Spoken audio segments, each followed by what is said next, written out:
வணக்கம். முத்ராதன் யோகாவிற்கு தங்களை அன்புடன் வரவேற்கிறேன். நாம் இன்று பார்க்க இருப்பது காலேஸ்வர முத்திரை என்று அழைக்கப்படுகிற ஒரு முத்திரையாகும். இந்த முத்திரையானது கைகளை கொண்டு செய்யும் ஒரு ஹஸ்த முத்திரை வகையை சேர்ந்தது. இந்த முத்திரை நமக்கு எதற்கெல்லாம் பயன்படும் அப்படின்னு கேட்டிங்கன்னா, one Mudra for all problems அப்படின்னு இதை நம்ம நேம் பண்ணலாம். இது குரங்கு மனதிற்கான முத்திரை என்று அழைக்கப்படுகிறது. காலேஸ்வர முத்திரைங்கிறது இதனோட பெயர் அப்படின்னா கூட நம்ம தமிழில் இதை குரங்கு மனத்திற்கான முத்திரை என்று அழைக்கப்படுகிறது. ஏன் அப்படின்னு சொன்னீங்கன்னா, நம்மளுடைய பல பிரச்சனைகளுக்கு காரணமாக இருப்பது நம்மளுடைய தேவையற்ற எண்ணப்போக்குகள் தான். அந்த தேவையற்ற எண்ணப்போக்குகளை இது கட்டுப்படுத்தி நமக்கு ஒரு தெளிவான சிந்தனையையும் அமைதியான மனதையும் இது தரும். அப்படிங்கிறதுனால இந்த முத்திரைக்கு குரங்கு மனதிற்கான முத்திரை என்று அழைக்கப்படுகிறது. காலேஸ்வரம் அப்படிங்கிறத நீங்கள் பிரிச்சிங்கன்னா காலம் ப்ளஸ் ஈஸ்வரன் அப்படின்னு நம்ம பிரிப்போம். காலம் அப்படின்னா நேரம் அப்படின்னு அர்த்தம், டைம் அப்படின்னு இல்லைங்களா. ஈஸ்வரன் அப்படிங்கிறது பொதுவாக இறைவனை குறிக்கிற ஒரு பெயராகும். ஸோ இந்த காலேஸ்வர முத்திரை நம்மளிடம் இருந்து நேர கட்டுப்பாடு இல்லாமல் நம்மளை ஆட்டி படைக்கிற பல விஷயங்களுக்கு இந்த ஒரே ஒரு முத்திரை சொல்யூஷனாக இருக்கும். இப்போ உதாரணமாக போதைப் பொருள் பழக்கம் இருக்குது அப்படின்னு கேட்டிங்கன்னா, அந்த போதைப் பொருள் பழக்கத்திலிருந்து நம்ம விடுபடுறதுக்கு இந்த முத்திரை பயன்படுகிறது.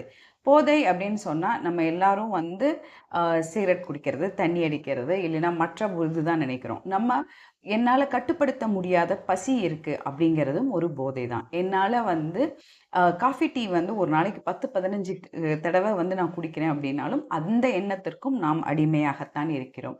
அதே போல் என்னால் ஸ்க்ரீன் பார்க்காம இருக்கவே முடியல, நான் எப்போ பார்த்தாலும் ஏதாவது ஒரு கேஜெட்ஸ் பார்த்துட்டே இருக்கேன் அப்படின்னா அதுவும் ஒரு அடிமை தான். இது மாதிரி நம்மளுடைய நேரத்தை நம்மிடம் இருந்து திருடுவதோ இல்லை நம் கட்டுப்பாட்டில் இல்லாத விஷயங்கள்லிருந்து நாம் விடுபடுறதுக்கு இந்த முத்திரையை நாம் பயன்படுத்தலாம். இப்போ இந்த முத்திரையை எப்படி செய்யணும்னு பார்க்குறதுக்கு முன்னாடி இது எவ்வளவு கால நேரம் செய்யணுங்கிறத மிக தெளிவாக பார்த்துக்கலாம். நாம் இது வழக்கம் போல் வயிறு காலியாக இருக்கணும், கால்களோ கைகளோ ஒன்றின் மேல் ஒன்று குறுக்காக இருக்கக்கூடாது. நீங்கள் இந்த மாதிரி நாற்காலியில் அமர்ந்த நிலையில் பண்ணலாம், இல்லைன்னா கீழே உட்காந்து சுகாசனம் பத்மாசனத்தில் பண்ணலாம். எந்த நேரத்தில் வேண்டுமென்றாலும் இது பயிற்சி பண்ணலாம். இது குறைந்தது 7 நிமிடங்கள்லேருந்து அதிகபட்சமாகவே 20 நிமிடங்கள் மட்டும்தான் இந்த காலேஸ்வர முத்திரையை நம்ம பயிற்சி பண்ணணும். அதாவது குறைந்தது 5 நிமிடங்களிலிருந்து அதிகபட்சமாக 20 நிமிடங்கள் மட்டும்தான் இந்த முத்திரையை நாம் பயிற்சி பண்ணணும். இப்போ இந்த முத்திரை பயிற்சி பண்ணுறதுனால நமக்கு என்னெல்லாம் நன்மைகள் அப்படின்னு பார்த்திங்கன்னா, முதல் நன்மை, நம்மளுடைய மனதில் இருக்கிற தேவையற்ற எண்ண ஓட்டங்கள் தடுக்கப்பட்டு நம்மளுடைய மனது குளிர்ந்து நாம் ஒரு அமைதியான நிலைக்கு வருகிறோம். இந்த அமைதியான நிலைக்கு வர்றதன் காரணமாக நம்மளுடைய சிந்தனை தெளிவு பெறுகிறது. இரண்டாவது, நம்மளுடைய தகவமைக்கும் திறனை இது மேம்படுத்தும். அதாவது தகவமைக்கும் திறன் அப்படின்னு கேட்டிங்கன்னா, நமக்கு ஒரு விஷயம் வேண்டுமா வேண்டாமா அப்படின்னு முடிவெடுக்கிற திறன் அப்படின்னு நம்ம சொல்லலாம். இந்த முத்திரையை நீங்கள் அதற்கு பயன்படுத்தலாம். இப்போது நான் ஒரு நல்ல விஷயத்தை தொடங்கணும் அப்படின்னு நினைக்கிறேன்னா, ஒரு கோல் மாதிரி வச்சுட்டு 21 நாள் எனக்கு இந்த நல்ல விஷயத்தை நான் கண்டிப்பாக நான் தொடர்ந்து செய்யணும்னு நினச்சிக்கிட்டு நீங்கள் இந்த முத்திரையை 21 நாட்கள் தொடர்ந்து பயிற்சி பண்ணிட்டு அந்த நல்ல விஷயத்தை தொடங்கி செய்ய ஆரம்பிச்சிங்கன்னா அது உங்களுக்கு ஒரு நல்ல பழக்கமாக வரும். அதே போல் என்னிடம் இருக்கிற ஒரு வேண்டாத விஷயத்தை நான் ஒழிக்கிறதுக்கும் இந்த முத்திரையை நம்ம பயன்படுத்தணும் அப்படின்னு நினச்சோம்னா, ஆனால் இதற்கு கொஞ்சம் கால அவகாசம் அதிகமாகும்.